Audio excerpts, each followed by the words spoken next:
Hey, Ian. Hey, everyone. Greg's unavailable today on a family urgent issue, but everything's going to be fine. Welcome, everyone. So I'll be emceeing today. Welcome, HJ, and with you are Kit and hi, Kit. Hi, and Jean-Marc. And Jean-Marc, hey, and Joseph, Ian, and Coin Interview. Hi, everyone, and all these that are watching.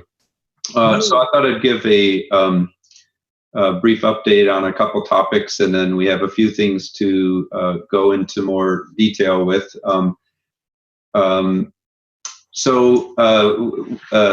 Kind of a fun fact is that Greg received an email from some researchers at Aalborg University in Denmark that has a theoretical computer science area of study, and so they're actively studying row calculus and had questions in row calculus. So of course he's delighted by that type of engagement, and so hey, he was saying.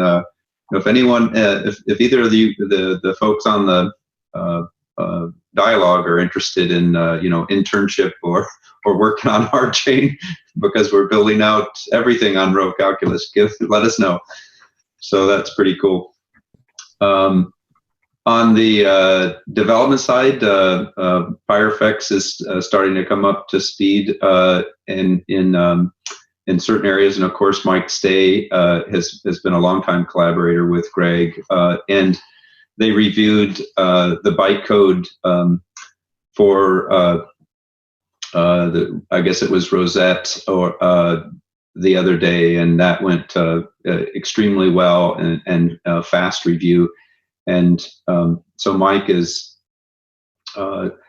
I'm not exactly sure what he's doing in that area, whether it's with the working on the native re-implementation guidance or what. And Joe, you may have some more context on that. Also, Kent is going to be out here in Seattle for a couple months, beginning in about a week. So that's cool. Hopefully Nathan will join later, and we'll get an update from him or Joe on the animated video that they and others are working on. And then also we're preparing for a New York visit, as I mentioned previously. Greg and Navneet and myself are going to be out there the week of May 22nd. And that week there's two events that I wanted to mention in particular, in addition to the conferences going on. That Wednesday evening, the 24th, there's an event at PencilWorks open to the general public, where we'll present rchain, and PencilWorks is the co-working space that Nathan runs, and also there'll be a couple other blockchain projects there, and I've had already a number of people responding to the meetup group, something like 40 plus people intending that they'll be there. And then, excuse me, the other event will be on Thursday evening, the 25th, where we'll be meeting with investors. So we have one venue, and we're working on another possible venue that might be better. So if you happen to know investors in the New York area, please put them in touch with us. I've been doing quite a bit of work, as has Nathan, on the pitch deck for rchain Holdings, and also we had a great meeting, Greg, Evan, Lisa, and myself with David Otto yesterday, and so that's progressing very nicely. He expects to be putting us in front of more investors next week. So there's two discussion topics that I'll need to wait for Evan for the one, which is around membership. And then also wanted to talk about the rchain Holdings roadmap and possibilities there. So those are longer conversations. And I also need to run and get some water, otherwise I'll start coughing as we go through this, doing so much talking. Why don't we do a quick around the room, and if anyone else has some quick status, let's give some updates on that as well. I could talk a little bit about what I'm working on.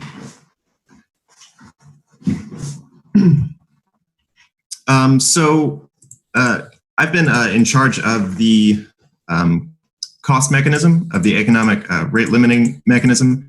And the idea behind even having one is that we want to prevent DDoS attacks, essentially, from malicious agents who would want to slow down performance of the platform by just performing a lot of computation over and over and over again.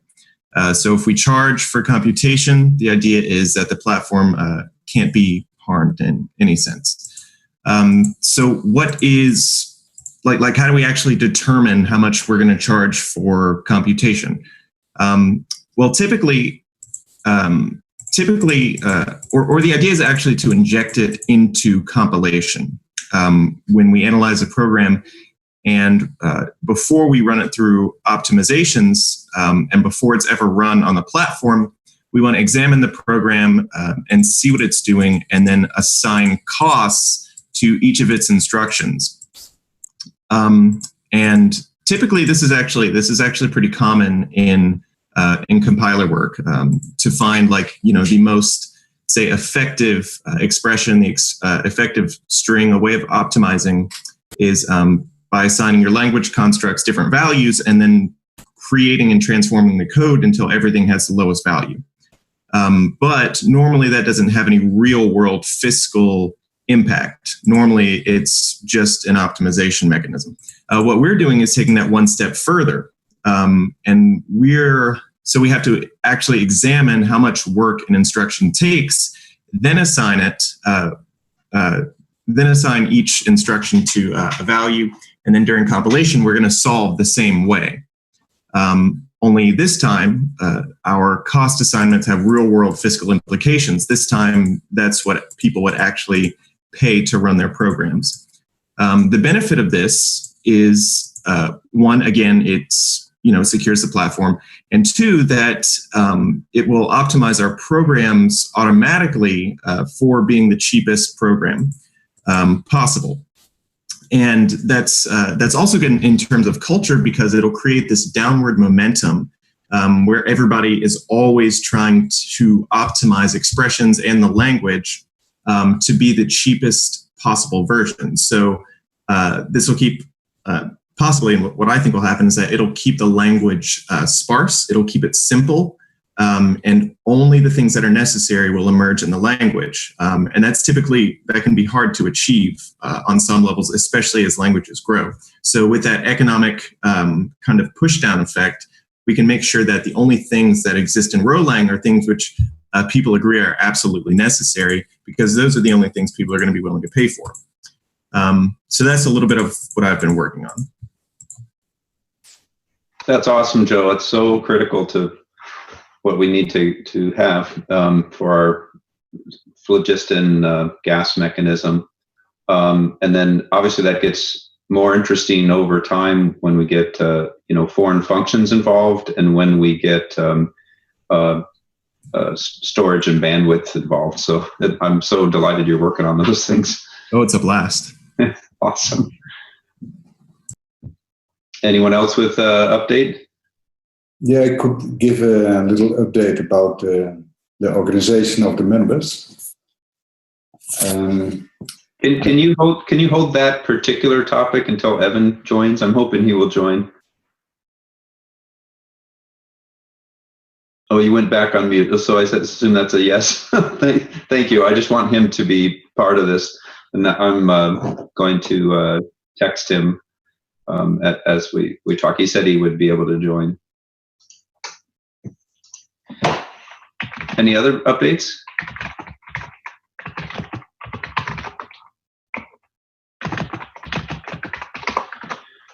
I also wanted to mention one other thing. What was that? Yeah, so Greg indicated he's going to provide a financial reporting of the redemption process and where we're at more generally, either Thursday or Friday.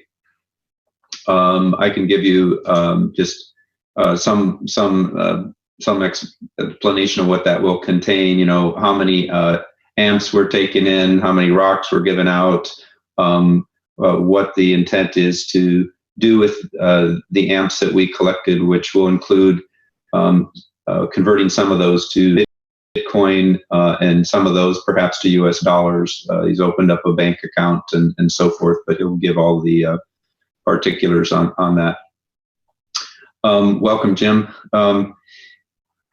Any other comments? I need to text Evan here to make sure that he's able to join, and then would like to then transition into talk about the holdings company and our potential roadmap, especially longer term. Before I do that, anyone else with topics?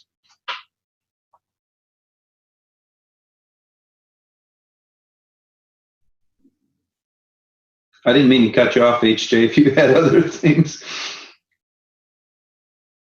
I'll just give a brief report on the Internet Identity Conference. Awesome. We were not able to schedule a session with Greg, kind of missed cross signals on that. We did have a great session on the Digital Life Collective, which I'm hoping will potentially get involved with rchain. That's called the Digital Life Collective? Yeah, it's digitalife.com. Digitalife.com. It's cooperative. They met their initial funding goal in a week and a half, and they're looking for people to fund the web we want themselves, not wait for other people to fund it. But they're putting up. The members will fund it, and of course other funding. But in any case, it's very interesting. I suggest people go to digitalife.com and join. It's a very vibrant community. It has the people from the Hive Project and a lot of other Backfeed, Inspiral, it's an awesome collection of people that join the collaborative, and it's a potential funding source. But in any case, we had a good session, and I will post the notes for the session in here, although not specifically rchain.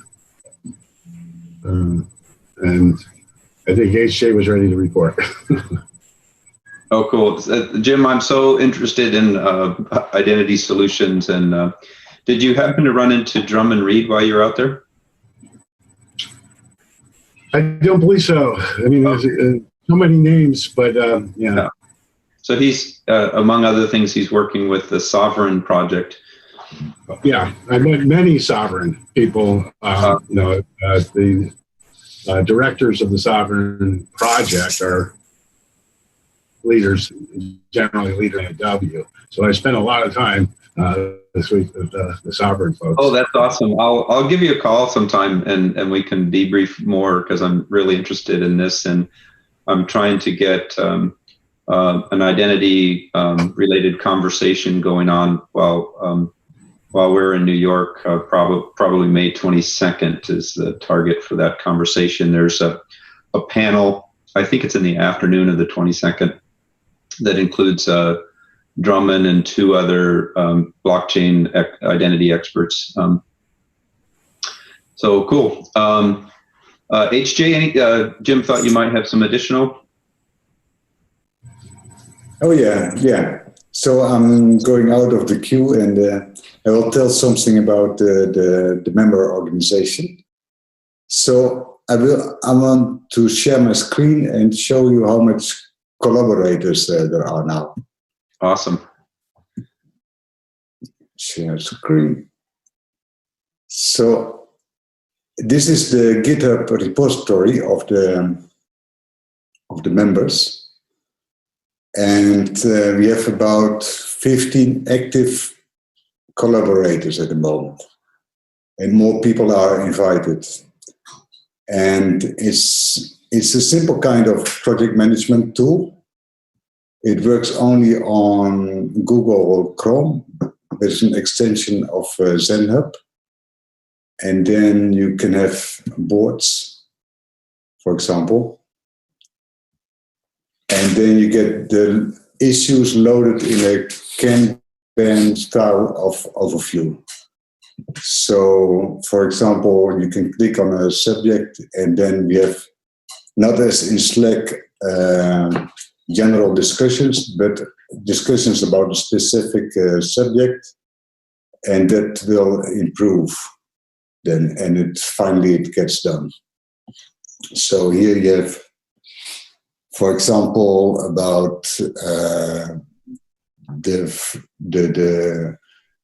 page of the COPE information one, and all this discussed in detail, what should be changed and things like that. So we were working with 5 people on that to improve it, and then finally it becomes better. So that's a kind of style of working that I like, and the people who are onboarding, they are also happy with it. And I would invite more members or more people to come into this GitHub members. Very nice. Yeah. Sure. Okay, that's my update in short. Does that view that you pulled up, which was more of a Kanban board, did that require a Chrome extension to see that? Yeah. It works with the extension ZenHub. Okay, and can you paste the link to what people need to install, or just make some comments in Slack? Yeah, I will post in Slack. That's cool. Yeah. And in Slack we will actively promote all the issues. And then each time I will add this extension for Chrome. So then you can see where the issue is, and you can immediately interact with it. Got it. Okay, so 2 other topics on the queue for this meeting. One is I'll talk a bit about the rchain holdings and more generally really about how I look at the opportunity for applications built on top of rchain.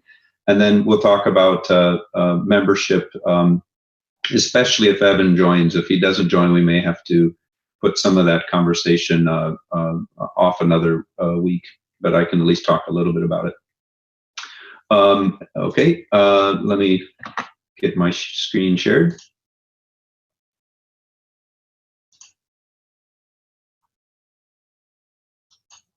Welcome, Nathan.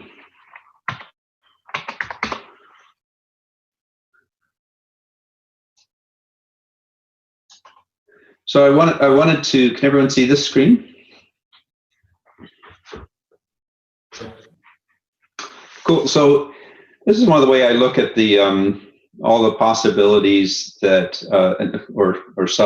really a subset of the possibilities that can be built on top of rchain platform and sort of the dependencies for them. I was inspired to do this analysis of how this looked originally from a diagram that William Mogiar created actually a year and a half ago, which was called the blockchain landscape, or what he renamed it to as virtualscape. So that showed at the time all of the companies and kind of grouped them by area that they were addressing. And so on the holdings company side, we have a long spreadsheet of those kinds of areas represented by some of the bullets on this, and who else is working in those spaces, and so forth. And then it kind of evolved into this diagram where the things on the left are more independent, and the things on the right are dependent upon them. So obviously, we're all dependent on the rchain platform. And then we have a set of applications that kind of everything relies on, right? Everything in blockchain space relies on wallets and management of private keys, but also the notion of private messaging between two users holding those wallets is really important for most of these solutions. The notion of content delivery and how we would manage larger content is also pretty fundamental. So these things need to get built out early in the roadmap. They don't necessarily need to be, all the different kinds of wallets you could ever possibly imagine, but certainly the basics need to be there. And similar with private messaging, some basics need to be in place. And then this evolved to looking at things in peer-to-peer, business to business, and business to consumer kinds of categories. These are a little more blurry than they're presented here. All of the completely decentralized applications would be this peer-to-peer. But what can be done sort of completely pseudonymously or anonymously or obscured with self-sovereign identity or a web of trust kind of identity versus what requires a real-world identity. Those things depend on legal interpretation. They depend on regulatory compliance in the jurisdiction which your users or customers are operating within, and they also may depend on how much value or money is being exchanged.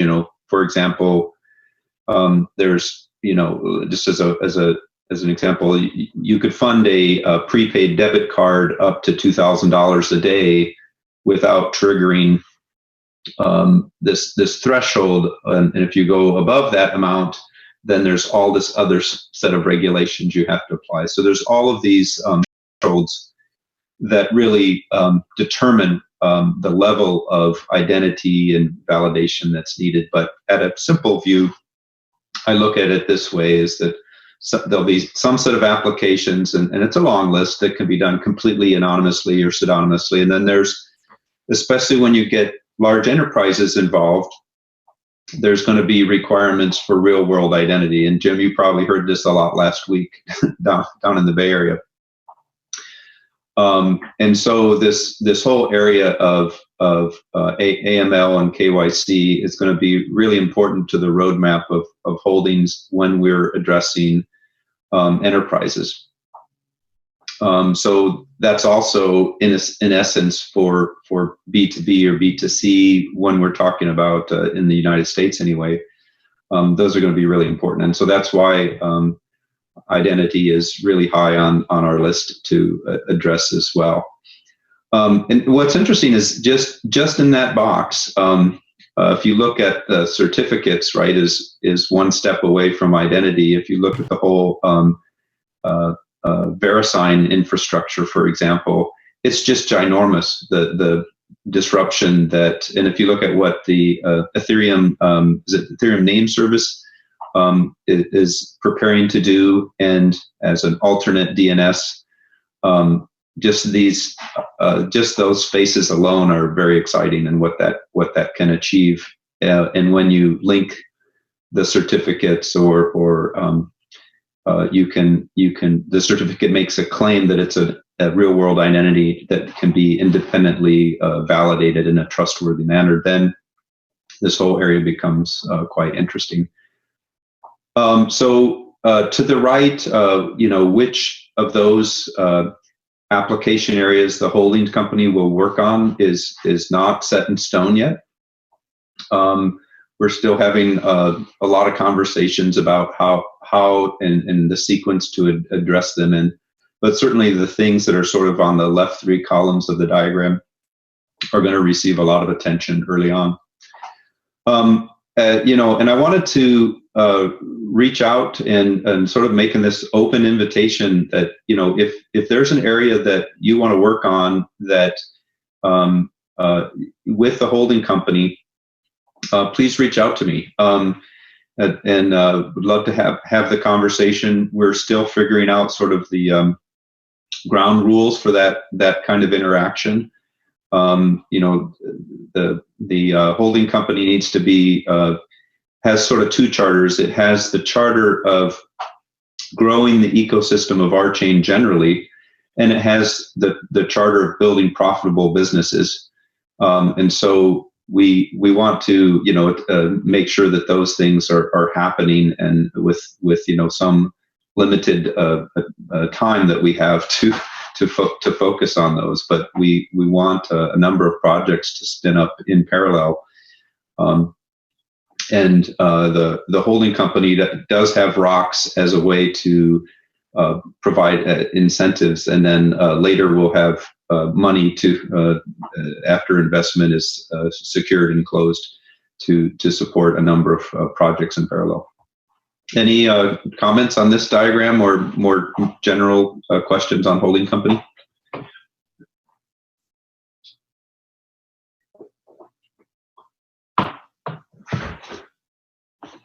Must be perfectly clear.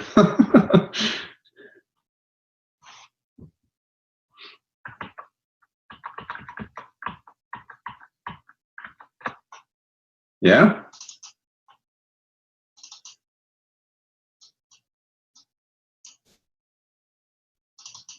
My audio went quiet. Is anybody out there? Yeah, I'm here. People don't have questions.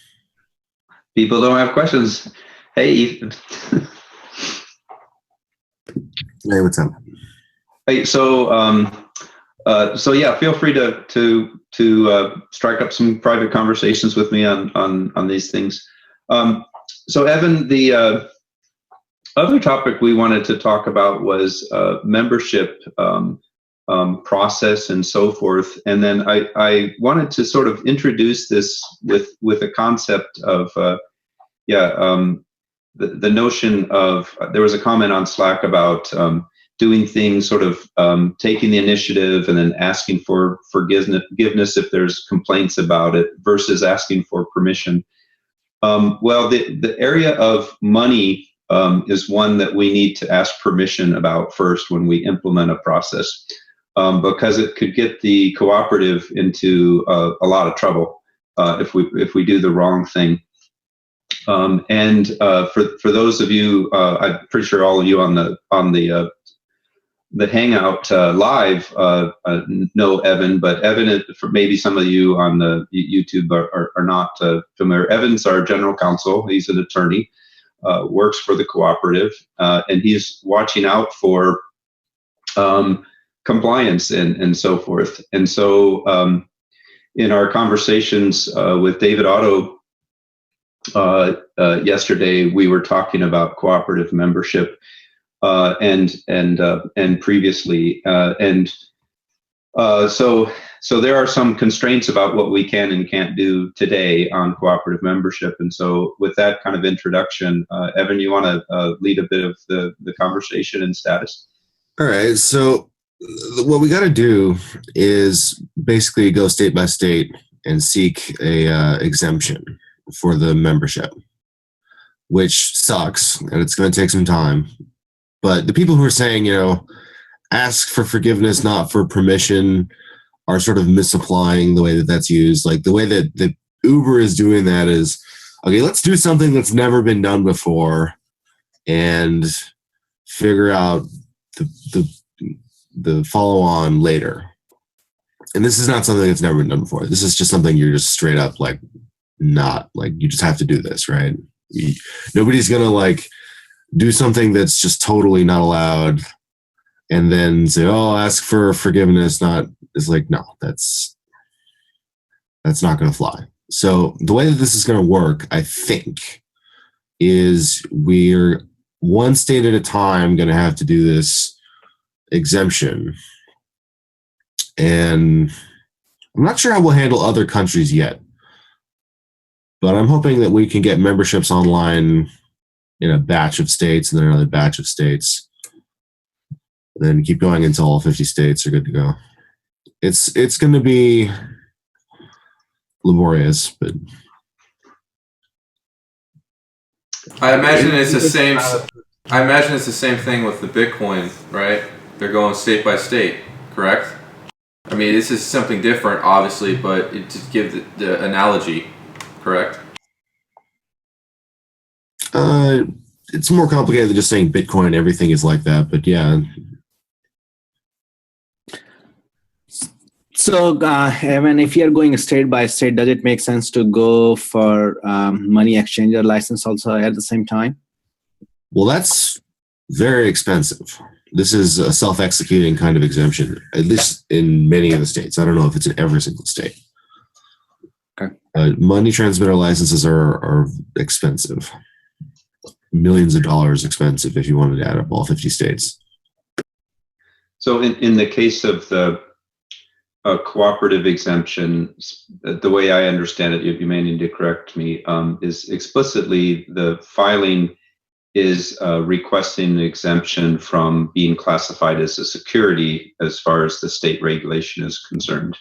That is not, we have patronage dividends as part of the process that we would be returning to the member, but it's fundamentally not an investment or security. And so that's the exemption that we're asking for as part of those filings, right?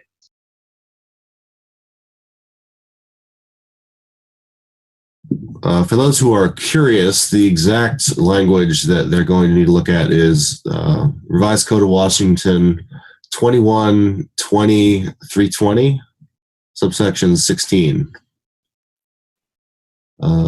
Says that a transaction by a mutual or cooperative association meeting requirements, there's like 3 paragraphs. Okay, we trust your word. Don't you think that you are treating this cooperation extremely local? I mean, to the territory of the United States. Switzerland, there's a lot of... We're planning on doing things around the world, but it's going to depend on what that jurisdiction requires in each jurisdiction, right? So, like you're in the Netherlands, for example, HG. I actually have no idea how the Netherlands does this. But we have also people in the Philippines and Indonesia, and Russia and Serbia. And they'll all probably have different rules for how this is done. But you cannot wait for membership registration until all the world is compliant with. I don't think we are going to hold off after we've got somewhere where we're allowed to do memberships. We should do it there, right? And then add more places. But is there a way to involve members in setting up this organization after COVID? For the Netherlands or the Philippines or whatever, the best thing to do, I guess, would be to ask somebody, like, what would we have to do in order to sell memberships in your jurisdiction? Somebody who knows the answer to that question. So certainly from a collecting lists of potential members and having people register to say I'm interested in membership, that's completely fine. But it's the collection of money that's problematic. Okay. And then obviously there's a threshold of an official membership list, which are those that can vote on directors, for example, and make other decisions potentially at the October meeting of the members, and being entitled for patronage dividends. But certainly we can involve the community in a list of potential members right away, and that's awesome. Okay, then let's go for potential members without a fee or anything. And I mean, the statement for ask for forgiveness instead of for permission is on a very low scale, you know. It's only about if you have a good idea about a page of a website, for example, then you launch your ideas and you do it. Otherwise, there's no progress. Yeah, so I think when it doesn't involve money, I think the community and members or initiatives are awesome. But when it starts to involve money, then there's risks that the company has and around regulatory compliance.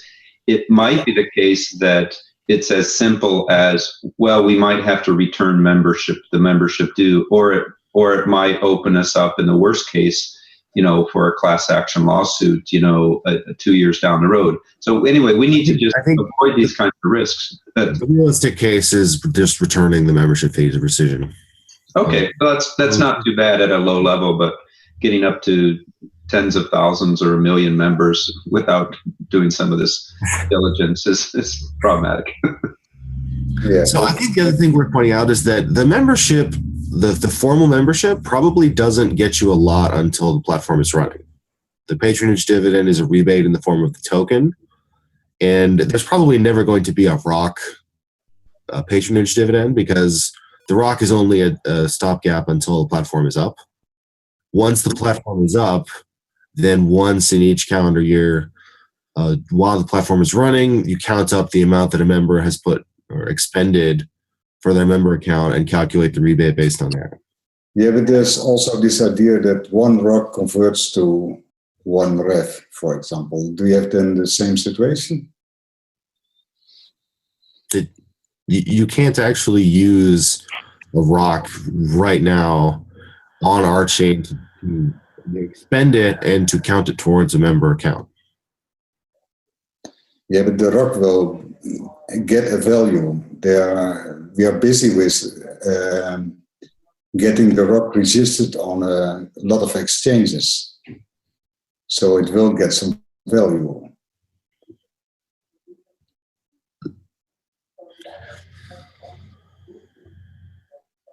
What I'm trying to say is that the idea is for the protocol token on our chain, when a customer uses it to do something, like they expend the token, you count up the amount that they did that. That's where the rebate comes from. And you can't do that with a ROC.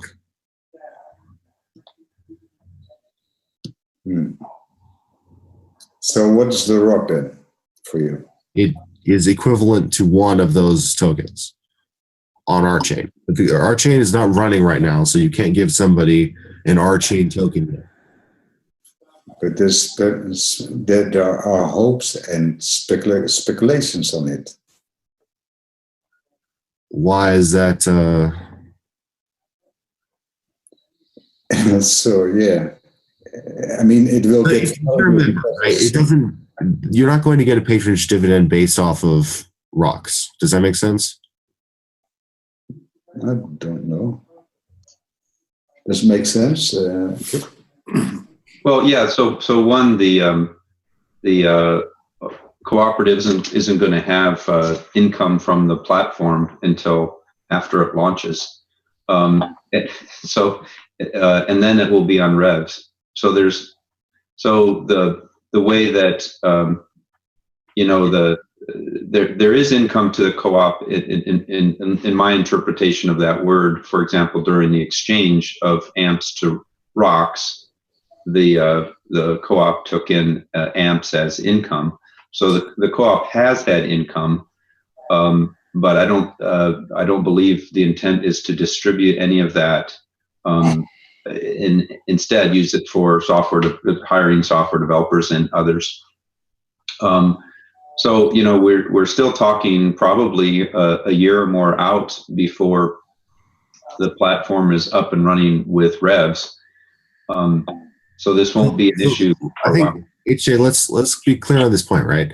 So if somebody is a member, right, the way that you calculate the amount of dividend is when they do stuff on the platform. Right. Well, I don't see it like on the platform. They're an ERC20 token on Ethereum. No, No. People do also things around the platform, like marketing, legal stuff, finance stuff, administration stuff, to get the whole machine running. Oh, right. But those are not patronage dividends. That's payment for services or bounties, perhaps. Yeah, but then you go immediately into the tax kind of thing, because if you pay people in ROC, then it's treated as a currency. I mean, you have to pay tax for that, and so. If you receive it as a payment, then it's treated as income, yes, but that's not the same as the patronage dividend, which is sort of like a rebate from REI. Does that make sense? Like if REI pays an employee, that's not the same thing as a patronage dividend.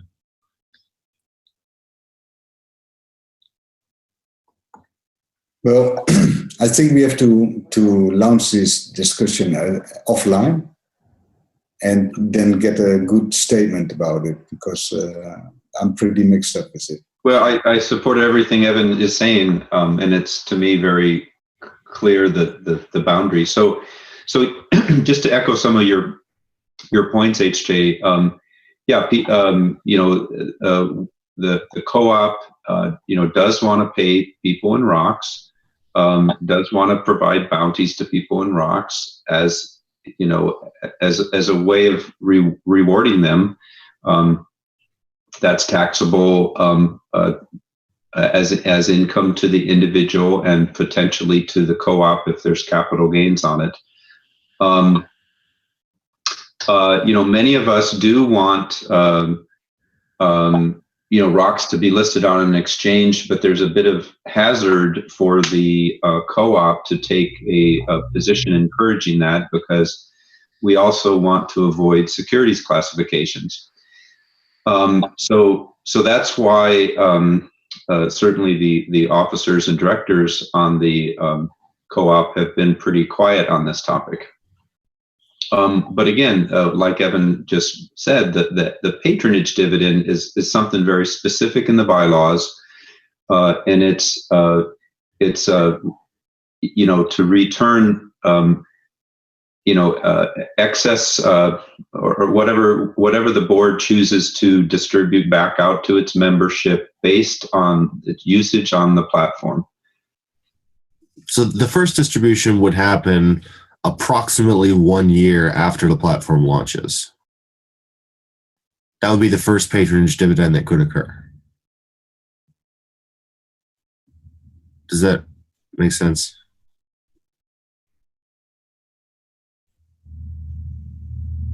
Yeah, well, okay.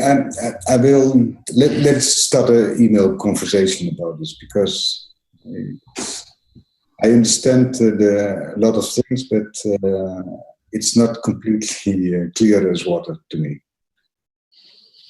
Can I ask a question in regards to partnerships with people who are already licensed? Licensed how, do you mean, Nathan? There are some broker dealers who are licensed in all 50 states that you could actually create a partnership with, or a B2B relationship with, that might actually facilitate some of these deals going forward. Oh, well, I mean, for the holding company, I'm interested in those conversations, because when we're, moving revs around as if it's money, that trips over potential regulations. But I don't understand how your suggestion affects the patronage dividends conversation. I'm not sure it does. Oh, okay. Thanks for the offer to connect. Maybe, if you have one in mind, then maybe you could send an email to, Sure. Evan and me, for example, to noodle on it. It's through another attorney I know who's been very helpful, so I'll do that. Cool.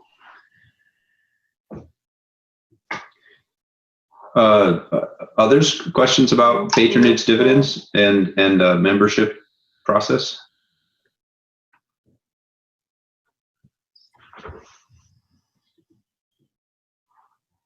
So I wanted also to talk about the membership agreement. So Evan, you drafted a membership agreement. I forget. Well, it was just sort of the terms of a membership agreement. So it's the patronage dividend. A member will, okay, so from the top, right? A member pays $20 to sign up, is the current thinking on the number. You get the ability to attend meetings, like the member meetings where you vote on directors. You get the patronage dividend, and you are going to be given a member account or address or some, I'm not sure exactly how we're going to do that, but when you supply that member account with a transaction, it's going to count towards your patronage dividend. Was there something you could bring it up? Yeah, and what I wanted to clarify about the nature of essentially what that is an offer that the co-op is making to those that might purchase the membership. That's a legal document, and then we can have other sort of summary things that says that should be absolutely consistent with that. But then we'll say, for details, see the membership offer or the membership terms and conditions or something like that. But we shouldn't be changing what Evan is writing. We can provide feedback to him because it's a different type of document than a marketing document. Well, if people have comments about, maybe we should add this kind of piece, then I can add it.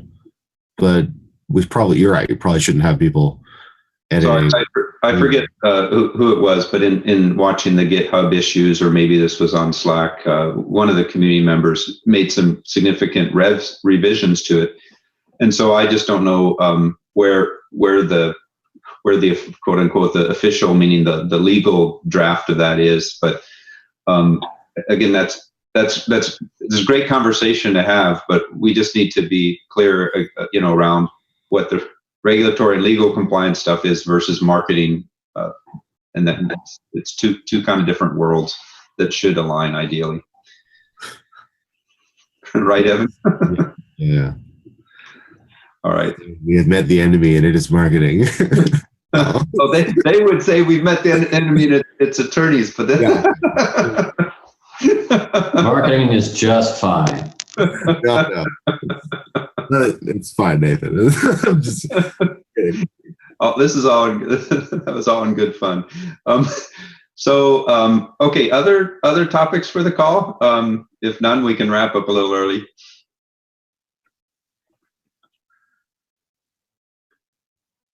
Everyone's on mute. Okay. All right. Well, this has been a great call. Feel free to suggest topics for next week. Everyone have a great day.